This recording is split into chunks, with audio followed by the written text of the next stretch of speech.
After 2 days was the feast of the Passover, and of unleavened bread, and the chief priests and the scribes sought how they might take him by craft, and put him to death. But they said, Not on the feast day, lest there be an uproar of the people. And being in Bethany in the house of Simon the leper, as he sat at meat, there came a woman having an alabaster box of ointment of spikenard very precious, and she brake the box, and poured it on his head. And there were some that had indignation within themselves, and said, Why was this waste of the ointment made? For it might have been sold for more than 300 pence, and have been given to the poor. And they murmured against her. And Jesus said, Let her alone, why trouble ye her? She hath wrought a good work on me. For ye have the poor with you always, and whensoever ye will ye may do them good, but me ye have not always.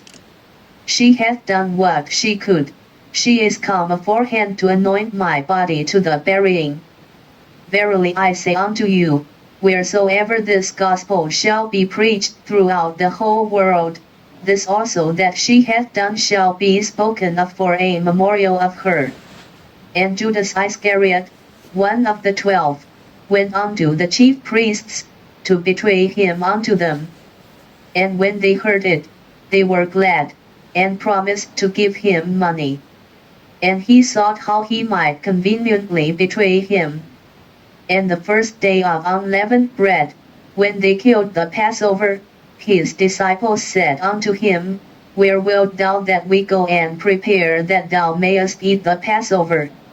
And he sendeth forth 2 of his disciples, and saith unto them, Go ye into the city, and there shall meet you a man bearing a pitcher of water, follow him. And wheresoever he shall go in, say ye to the goodman of the house, The master saith, Where is the guest chamber, where I shall eat the Passover with my disciples? And he will shew you a large upper room furnished and prepared, there made ready for us. And his disciples went forth, and came into the city, and found as he had said unto them, and they made ready the Passover. And in the evening he cometh with the 12. And as they sat and did eat, Jesus said, Verily I say unto you, one of you which eat with me shall betray me. And they began to be sorrowful, and to say unto him one by one, Is it I? And another said, Is it I?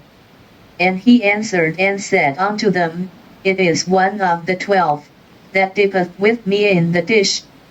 The Son of Man indeed goeth, as it is written of him, but woe to that man by whom the Son of Man is betrayed.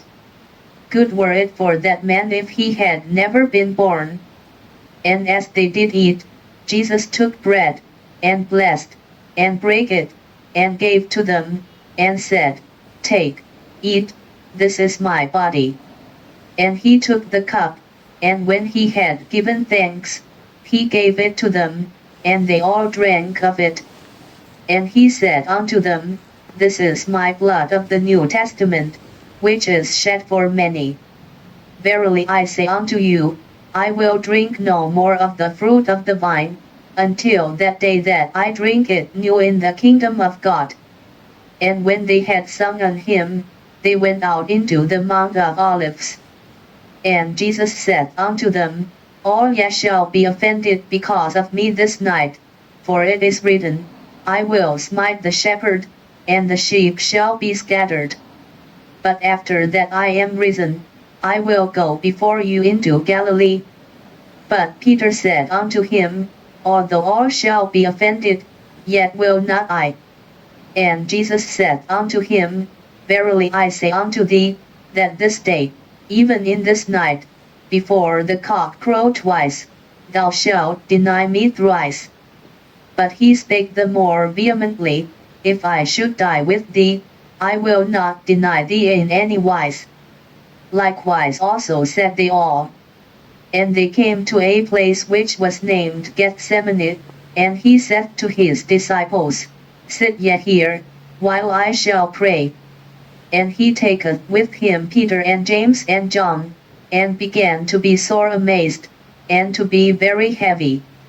And said unto them, My soul is exceeding sorrowful unto death, tarry yet here, and watch. And he went forward a little, and fell on the ground, and prayed that, if it were possible, the hour might pass from him.